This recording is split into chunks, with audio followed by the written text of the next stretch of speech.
Now, you've kept a bit of a tight lid on who you're backing in the leadership race, so I was hoping that you might be able to tell us this morning.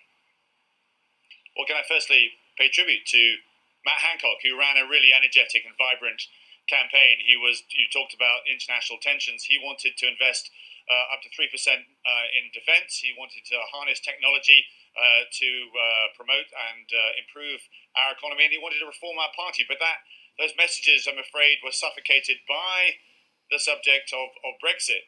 So I do hope whoever becomes Prime Minister will look at Matt, look at his talents, and make sure that they include him. So did you vote for Matt Hancock in the last round then?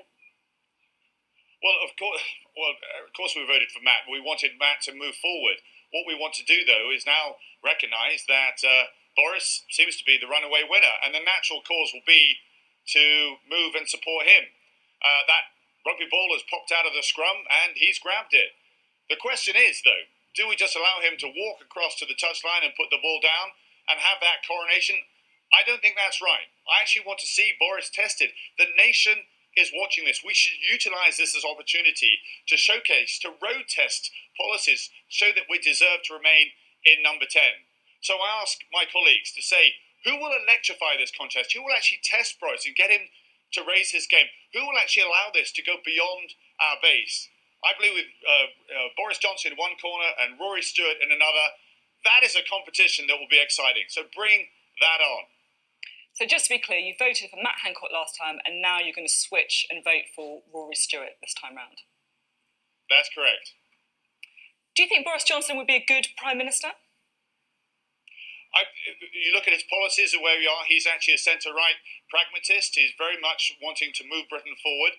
There is this huge issue over Brexit that dominates, and I think he would make a fine Prime Minister. My concern is the fact that he may be wanting to tilt towards no deal, and that is a big concern for me. This would damage our economy, it would damage our reputation internationally, and also damage our security prospects as well. With Rory Stewart, we have somebody who's committed to make sure we leave with a deal, and that's what I would like to see. So how far would you go in order to prevent a no deal? If, for example, Boris Johnson becomes Prime Minister and the government policy becomes to pursue a no-deal Brexit if the negotiations fail, would you vote against the government in a confidence motion? Well, I'm wanting to use this conversation now beyond our party base to say absolutely we should avoid that. I don't think it's right to start committing yourselves one way or another. We need to make the case, to make the argument, to say we understand why no deal seems to be attractive right now, running away from a situation that's been, we haven't found a solution for the last 3 years, but that doesn't take us into a good place. It would actually see the breakup of the Union. It doesn't answer the Northern Ireland question at all, and it isn't something that anybody really voted for back in 2016. We need to be better than that. And I think that there is appetite in the EU to say, let's get a deal across the line. What's really interesting is that every single candidate, Rory Stewart and Boris Johnson, all of them have said two things. One, let's unite the party. Secondly, let's resolve Brexit.